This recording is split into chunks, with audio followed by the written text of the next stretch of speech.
अमेरिकेच्या state of the union भाषणामध्ये Trump तात्या सलग 2 तास बोलले आणि आपला चिमुकला प्रश्न असतो ना, तसा भारत पाकिस्तान प्रश्नाबद्दल ते चिमुकले 5 सेकंद बोलले.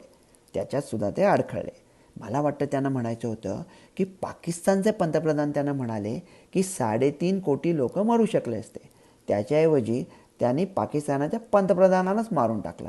ट्रम्प तात्याने काही घेणं नाही हो, त्यादर कोण आहे वजीर कोण आहे.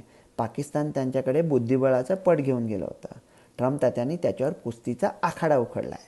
आता समजा ट्रम्पचा दबाव आला नव्हता इंडियावर, ट्रम्पने मध्यस्थी केली नव्हती, तर भारताचे पंतप्रधान ट्विट करू शकले असते ना, @real Donald Trump.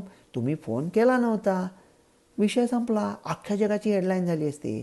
पण मला इथे भारताची मुत्सद्देगिरी पटते. कशाला उगाच पंगा घ्यायचा ट्रम्पबरोबर. त्याच्याऐवजी भारताने फॉरेन डिपार्टमेंटचा कुठला तरी प्रवक्ता पाठवला. तो बिचारा एवढा नॉन स्पेसिफिक आहे की त्याला स्वतःचं नाव पण नाही माहिती आहे. मेरा नाम क्या है वसंती.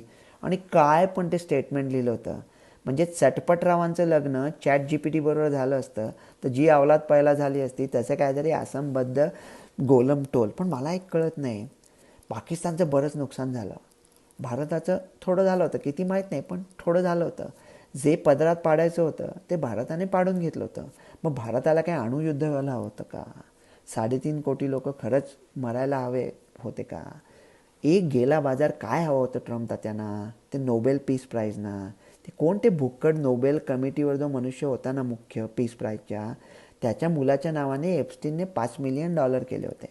आणि आपण आषाढभूतासारखे लाईनीत उभे आहोत की नोबेल पाहिजे, ऑस्कर पाहिजे, पुलिट्झर पाहिजे. माझ्या जुन्या व्हिडिओमध्ये आयडिया होती ना, भारताने पुरस्कार जाहीर करायचे. अब्दुल कलाम सायन्ससाठी, कालिदास लिटरेचरसाठी आणि महात्मा गांधी शांततेसाठी. गाजावाजा करून ट्रम्पला पहिला देऊन टाकायचं. आपल्याला मस्त जमतं ते.